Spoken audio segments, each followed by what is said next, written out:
Donc, les images choc d'un crash entre un hélicoptère et un avion de ligne. Alors, ce qui s'est passé est fou, hein, Gilles Verdez. Oui, c'est absolument incroyable. Donc l'avion était en approche finale et puis on voit un hélicoptère qui arrive vers lui. Donc dans l'avion, il venait du Kansas, il devait atterrir à Washington et donc il y avait 64 personnes à bord et 4 membres d'équipage.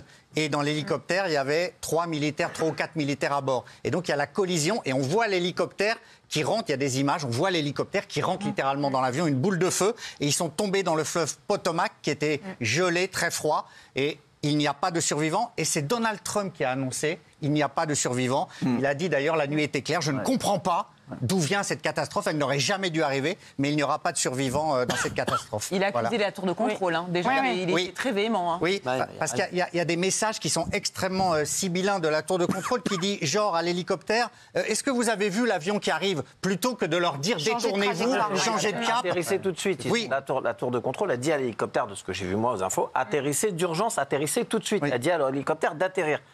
L'hélicoptère ne répond pas et l'hélicoptère fonce sur l'avion. Et moi, je suis un ouf. Je me dis, c'est des trucs comme ça, j'arrive pas à y croire. Moi. Je me dis, il y avait qui dans cet avion? Alors, il y avait des danseurs russes et américains. Et moi, j'ai du mal à croire à ça. Regardez. Un hélicoptère, il peut pas foncer sur un avion. Regardez, merci.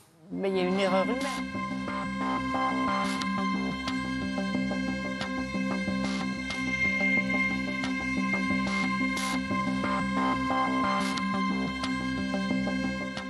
La tour de contrôle. Oui. Alors c'est l'aéroport Ronald Reagan, c'est un aéroport national, mais c'est un aéroport très fréquenté. Et une explication ou piste, c'est qu'il y a tellement de lumière, de trafic, peut-être que l'hélicoptère n'a pas vu que c'était un avion, il a vu 2 lumières rouges, et peut-être qu'il a confondu avec d'autres lumières. C'est une possibilité qui commence à être abordée aux États-Unis. Alors je vais vous montrer cet autre extrait, il y a des images qui tournent, mais cette fois-ci depuis la tour de contrôle.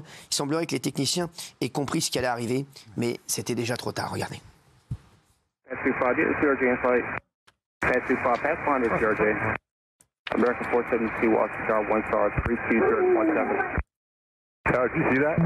Delta 32, sorry. I don't know if you caught earlier what happened, but there was a collision on the approach in the 33. We're going to be shutting down operations for the indefinite future if you want to go back to the gate. Incroyable. C'est ce premier message qui est très critiqué. Est-ce que on sent une situation d'urgence? Est-ce que vous avez vu que... Alors, c'est là où beaucoup de gens disent il fallait lui dire Mayday, alerte, détournez-vous, atterrissez, changez de cap, etc. Mais est-ce que vous avez vu? Et effectivement, c'était trop tard, quelques secondes après la collision. C'est-à-dire que l'aéroport est très proche de la ville. Regardez ce qu'a dit Donald Trump, qui a été très très dur. Hein. Très très dur. Raison. Il a dit, c'est absolument incroyable hein, ce qu'il a dit, il a dit que c'est parce que ces dernières années, on aurait peut-être recruté des mecs sur le critère de la diversité plutôt que sur les compétences. Regardez, incroyable.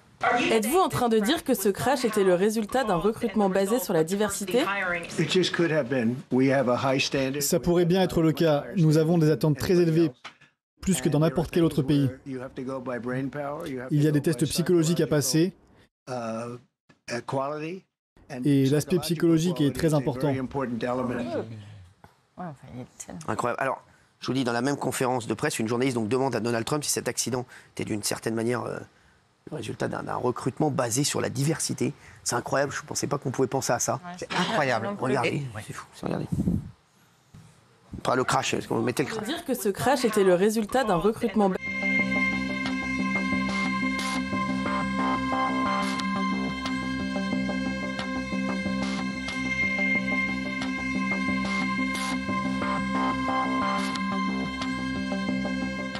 Oh, ils comprennent rien en régie. Il y a que lui aujourd'hui pour réagir comme ça. C'est-à-dire qu'il fait de la politique. Alors je ne prends pas parti, hein, mais il fait de la politique, il expose sa ligne politique et il dit peut-être que la responsabilité du crash incombe à la diversité. C'est saisissant. Alors je ne sais pas s'il aura raison ou tort. Je dis pas ça comme ça. Il y a quelques années, il y avait une grève très dure de la part du contrôle aérien. Pratiquement tous les syndicats s'étaient mis d'accord pour se faire grève. Le gouvernement en avait ras-le-bol parce que ça paralysait tous les aéroports. Et s'ils avaient tous été virés du jour au lendemain. Et comme les aéroports fallait écrire des barres, ils avaient fait un recrutement tous azimuts, très rapide, peut-être trop rapide, en embauchant des gens qui n'avaient pas forcément les capacités de faire ce métier-là. Et ça, du coup, ça donne peut-être des conséquences après coup, je sais pas. L'aéroport responsable, c'est les 3 militaires dans l'hélicoptère. L'aéroport n'a rien à voir là-dedans. Tu as 3 militaires qui se baladent dans l'hélicoptère sur la zone où des avions atterrissent de l'aéroport Ronald Reagan. Je ne sais pas si vous réalisez. 3 militaires qui se baladent en hélicoptère. Moi, je suis peut-être un ouf. Pour moi, c'est pas l'aéroport, c'est pas les contrôleurs aériens, c'est ce qui faisait là de cet hélicoptère. Il n'a rien à foutre là, cet hélicoptère. Les avions qui atterrissent là. Jean-Michel, on peut vous rétorquer aussi qu'il y avait eu déjà un incident en 1982 avec un crash et l'avion était tombé dans le Potomac, 78 morts. Voilà, et là c'était bien avant la grève dont vous parlez. Non, mais on peut parler d'incompétence, mais pourquoi parler de diversité? Je ne comprends pas le mix entre les deux. Un spécialiste disait ce matin que si tout le monde avait vu le truc trop tard, c'est parce que le principe d'un avion de ligne c'est d'être vu et que le principe d'un avion militaire c'est de ne pas être vu. Et que quand tout le monde s'est rendu compte qu'il était là, c'était trop tard. Exactement, merci en tout cas. Isabelle, c'était intéressant ce qu'elle dit. C'est vrai qu'elle a raison. Elle a raison. Allez, on va parler à présent de la star du rap Nekfeu. Depuis de longs mois, il est en procès avec son ex-compagne, qui se trouve aussi être la mère de son fils. Il l'a assigné en justice pour non-représentation d'enfants. Gilles Verdez, ça encore, là, ça a rebondi aujourd'hui. Absolument. Alors, donc, l'ex-compagne de Nekfeu s'appelle Dina. Elle reconnaît les faits reprochés par Nekfeu. C'est-à-dire qu'il l'accuse. Revenir déjà sur l'affaire. Absolument. Nekfeu accuse son ex-compagne de non-représentation d'enfants. C'est-à-dire ? Il explique qu'elle cache l'enfant et qu'il ne peut pas l'avoir dans des conditions décentes. Je vous explique. Elle reconnaît qu'elle a manqué à certaines de ses obligations légales. Elle reconnaît, oui, c'est vrai, je n'ai pas présenté l'enfant. Mais pourquoi ? Pourquoi ? Parce qu'elle estime que le droit de visite et d'hébergement accordé à Nekfeu n'est pas assez progressif. Et elle craint la violence de Nekfeu. Elle veut préserver son fils. Elle dit, au printemps 2021, j'étais jeune mariée, j'étais enceinte de 5 mois, et en raison des brutalités psychologiques, physiques et sexuelles que j'ai subies, j'ai dû partir.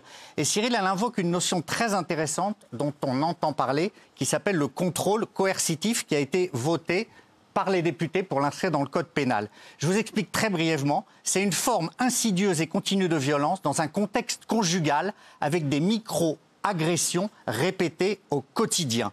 Et pour appuyer ces dires, cette jeune femme qu'on va appeler Dina, qui a 32 ans, elle donne un certificat de psychiatre qui constate la présence d'un syndrome de stress post-traumatique. Les avocats rendent public ces violences, on les voit derrière vous, au moment où elle est placée en garde à vue pour cette affaire de non-représentation d'enfants. Nekfeu, lui, il conteste tout, il conteste les accusations. Il dit le problème, c'est qu'elle n'a jamais accepté la séparation. Je vous cite ces mots, c'est totalement faux. Mon ex-épouse a de gros problèmes psychologiques, de gestion de la vérité, de la violence, de la frustration. Elle n'accepte pas que nous ayons rompu. Son acharnement à me salir revêt également un aspect financier. Il estime qu'elle fait du chantage pour qu'il paye. Voilà. Alors il faut bien avouer que depuis 2023, toutes les procédures instruites par son ex-femme ont été classées sans suite, presque toutes. Voilà. Et selon l'avocat de Nekfeu, à chaque fois, son ex-femme, elle dépose une nouvelle plainte. Voilà. Mais elle dit que il a envoyé des messages extrêmement préoccupants. Mais ce qui nous intéresse, c'est les messages. Les messages. Je vous les lis, les messages. Elle dénonce des SMS envoyés par Nekfeu. Alors, je vous les cite. Bloque tout de suite le fils de le FDP avant que je fasse une dinguerie. Ce FDP, c'est un homme avec lequel elle parle.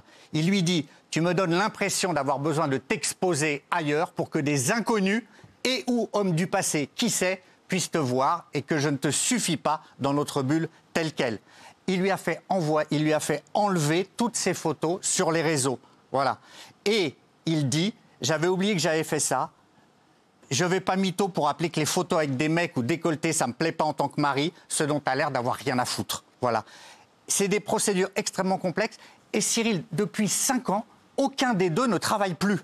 Lui dit, je n'ai pas fait d'album depuis 5 ans et elle ne travaille pas non plus. Bon, il y avait d'autres... Elle dit qu'il a été frappé. Oui, la violence. Non, mais il y avait des SMS. On dira demain, c'était le plus important, c'était le plus intéressant. On les donnera demain, bien entendu.